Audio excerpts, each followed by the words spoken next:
Body ಮಾಡ್ಬೇಕಂತ protein ತಿಂದವನ್ಗೆ 3 ತಿಂಗಳು ಕೋಮಾಲ್ ಇದ್ನಂತೆ, 5 ವರ್ಷದಿಂದ ಮನೆಯಲ್ಲೇ ಇದ್ನಂತೆ, ನಡೆಯಕ್ಕೆ ಆಗಿಲ್ಲ ಅಂತೆ. ಅಂಡ್ ಜಾಸ್ತಿ ಪ್ರೋಟೀನ್ ಕನ್ಸ್ಯೂಮ್ ಮಾಡಿದ್ದಕ್ಕೆ ಅವ್ನ ಲೆಗ್ಗಲ್ಲೆಲ್ಲ ಬ್ಲಡ್ ಸರ್ಕ್ಯುಲೇಷನ್ ಫುಲ್ ಜಾಮ್ ಆಗಿ ಅಂದ ಆ ಹುಡುಗನಿಗೆ ಇವಾಗ ಗಂಟ ಮೆಡಿಕಲ್ ಎಕ್ಸ್ಪೆನ್ಸಸ್ 45 ಲಕ್ಷ ಆಗಿದೆ ಅಂತೆ. ಆನ್ಲೈನ್ ಅಲ್ಲಿ ಕಡಿಮೆ ಬೆಲೆಗೆ ಸಿಗುತ್ತೆ ಅಂತ ಕಂಡ್ ಬ್ರ್ಯಾಂಡ್ ಗಳನ್ನ ಯೂಸ್ ಮಾಡಕ್ ಹೋಗ್ಬೇಡಿ. ನಮ್ ಇಂಡಿಯನ್ ಮನೆಗಳಲ್ಲಿ ಪ್ರೋಟೀನ್ ನ ಯೂಸ್ ಮಾಡಕ್ಕೆ ಸ್ವಲ್ಪ ಪ್ಯಾರೆಂಟ್ಸ್ ಧೈರ್ಯವಾಗಿ ಮುಂದೆ ಬರ್ತಾ ಇದಾರೆ. ಈ ವಿಡಿಯೋನ ನೋಡಿದ್ರೆ ನಮ್ಮ ಮನೇಲೂ ಸಹ ಅಯ್ಯೋ ಟ್ರೀಟ್ಮೆಂಟ್ 45 ಲಕ್ಷ ಖರ್ಚಾಗುತ್ತೆ ಅಂತ ನನ್ನ ಹತ್ರ ಪ್ರೋಟೀನ್ ಕಿತ್ಕೊಂಡೇ ಬಿಡ್ತಾರೆ. ಹಂಗಿರುವಾಗ ಚಿಕ್ಕ ಮಕ್ಕಳು ಮತ್ತೆ ಕಾಲೇಜ್ಗೆ ಹೋಗೋರು, ಸ್ಕೂಲ್ಗೆ ಹೋಗೋರು, ಇವ್ರ ಪರಿಸ್ಥಿತಿ ಏನಾಗುತ್ತೆ? ಒಂದು ವಿಷಯ ಕ್ಲಿಯರ್ ಆಗಿ ಹೇಳ್ತೀನಿ, ಅರ್ಥ ಮಾಡ್ಕೊಳ್ಳಿ. ಪ್ರೋಟೀನ್ ಅನ್ನೋದು ಹಾಲಿಂದ ಮಾಡೋ ಒಂದು ಪದಾರ್ಥ.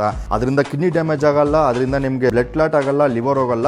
ನಿಮ್ಗೆ ಆಲ್ರೆಡಿ ಕಿಡ್ನಿ ಲಿವರ್ ಇಶ್ಯೂಸ್ ಇದ್ರೆ ನೀವು ಪ್ರೋಟೀನ್ ಯೂಸ್ ಮಾಡಬಾರ್ದು. And healthy persons protein use ಮಾಡೋದ್ರಿಂದ ಎಷ್ಟೊಂದು ಬೆನಿಫಿಟ್ಸ್ ಐತೆ ಅಂತ doctors, scientist, research 1000 time prove ಮಾಡಿದೆ. ದಯವಿಟ್ಟು ಪ್ರೋಟೀನ್ ಮೇಲೆ ಗೂಬ ಕುಣಿಸಕ್ ಹೋಗ್ಬೇಡಿ. ಅಂಡ್ ಈ ವಿಡಿಯೋ ಯಾವ ಒಂದು ಪ್ರಮೋಷನ್ಗೂ ಇಲ್ಲ, ಜನಕ್ಕೆ ಅವೇರ್ನೆಸ್ ಕೊಡ್ಬೇಕಂತ ಇದ್ದೀನಿ. ಅಂಡ್ ನಿಜವಾಗ್ಲೂ ಬಜೆಟ್ ಫ್ರೆಂಡ್ಲಿ ಅಲ್ಲಿ ಬೇಕು ಅನ್ನೋರಿಗೆ ನಾನು ನ್ಯೂಟ್ರಿಬೆಂಡ್ ಸಜೆಸ್ಟ್ ಮಾಡ್ತಾ ಇದ್ದೀನಿ. ಸೊ 10 ಬ್ರ್ಯಾಂಡ್ಸ್ ಯಾವುದು ಮತ್ತೆ ಹೆಂಗ್ ಚೆಕ್ ಮಾಡೋದು ಪ್ರೋಟೀನ್ ಕ್ವಾಲಿಟಿನ ಅಂತ ನಿಮ್ಗೆ ಗೊತ್ತಾಗಬೇಕು ಅಂದ್ರೆ ಕಮೆಂಟ್ ಅಲ್ಲಿ ಪ್ರೋಟೀನ್ ಅಂತ ಟೈಪ್ ಮಾಡಿ.